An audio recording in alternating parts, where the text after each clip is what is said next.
The top stories.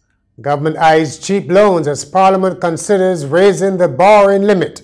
The British man killed in St. Lawrence Gap is an Iraq war veteran. And fire burns on the Silver Hill courts. Welcome to Nation News for Tuesday, June the 17th, 2014.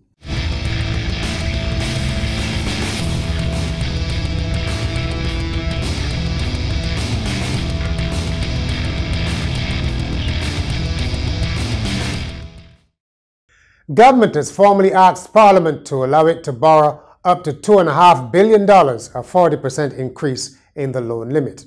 The request has raised some eyebrows because of the precarious state of the country's finances, but Finance Minister Chris Sinclair says the administration intends to access low-interest government-to-government financing that should not cripple the public purse. And he insisted the investments will be for productive projects, mentioning areas such as tourism and sugar.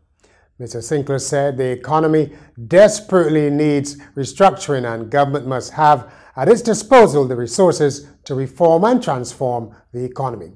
The $1 billion loan limit increase is coming via an amendment to the Special Loans Act. Minister of Education Ronald Jones has urged school principals to show compassion on the job.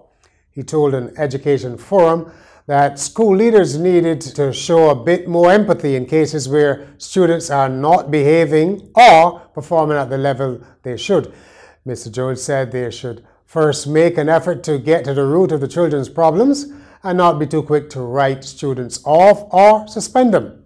He also encouraged student leaders to speak to principals on the issues that have been bothering them over time, but to do so respectfully. Ruptured pipes and equipment failure caused many households in Christchurch, St. Joseph and St. Philip to go without water for much of Monday. Repair crews from the Barbados Water Authority worked around the clock, and some customers reported that water began to flow again before nightfall. Water Authority Manager of Engineering Charles Marvell said the outages occurred during the usual spike in morning water usage. Everybody gets up to start to wash and get ready for work and so on. And so the demand at that time goes way above average.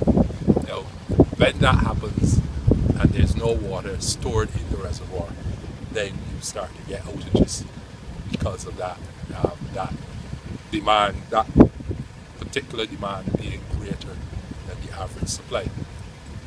Details have been emerging about the British man who was stabbed to death in St. Lawrence Gap on Sunday. News reports from London say Brian Mulligan, who was 28, was a soldier who served in Iraq and Afghanistan. The married father of two was medically discharged from the army 2 years ago after he was deafened in one ear by an enemy grenade in Iraq. He then became a telecoms engineer and came to Barbados 8 weeks ago with other British engineers on a 6-month work contract. A new computerized health information system linking the QEH and the polyclinics will be activated by November. This was revealed by Minister of Health John Boyce during a weekend ceremony for 45 new medical graduates. He said the integrated system will allow doctors real-time access to critical patient data, significantly improving patient care and eventually reducing costs. The Barbados Music Awards will be held in October this year as part of CariFest, which was last staged in 2011, according to Director Ronnie Morris. He said the focus will be on music licensing and songwriting, with 2 workshops being staged on these topics before the event culminates with the awards on October 12th. Mr. Morris was speaking during an event which also served as the launch for licensing agency Sync Audio Caribbean. A teenage girl reported missing has been found. Police gave the update on 18-year-old Aisha Clark of 3rd Avenue Gap Bank Hall, St. Michael. Next up is Carl Martindale with the weekly commentary. Both Attorney General Adriel Brathwaite and Acting Commissioner of Police Tyrone Griffith have assured us that the level of crime is down across the island. And the leader of the opposition, Mia Motley, speaks of crime not being rampant.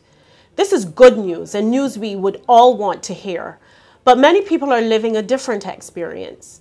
Just consider those in the Ivy St. Michael or the residents of Ellerton in St. George, or indeed all the other places where the level of illegal gunplay is worrisome and frightening. The residents of these various communities are not interested in statistics or numbers. The police also can't be entirely comfortable as they issue notices of armed and dangerous men on the loose ever so often. Yes, it is those who are affected, police included, who are living the nightmare. All parties need to work together to return peace and comfort to our communities. In sport, road tennis. On the second night of the Silver Hill Championships, the highlight was a thrilling match between Alexander Fyah Clark and Winslow Burkett. Clark came from a game down to win the marathon battle 20-22, 21-17, 22-20. The match ended close to midnight, but fans didn't seem to mind. In another match, Anderson Chef Andy Smith served up a meal that overwhelmed Junior Big Arms Boucher. He needed a meal. Eventually, 21-23, 21-11, 21-15. And finally, a South Carolina teenager is hoping for the chance to retake his driver's license photo after being forced to take off his makeup prior to the picture being snapped. Chase Culpepper, who identifies as gender non-conforming and wears makeup and female clothing every day, was forced to remove his makeup by employees at his local Department of Motor Vehicles. After passing the driving test, the 16-year-old was told the picture could not be taken because he did not look the way a boy should. And that's Nation News for Tuesday, June the 17th. The news is available on our website, nationnews.com, as well as our YouTube channel, Facebook, and Twitter.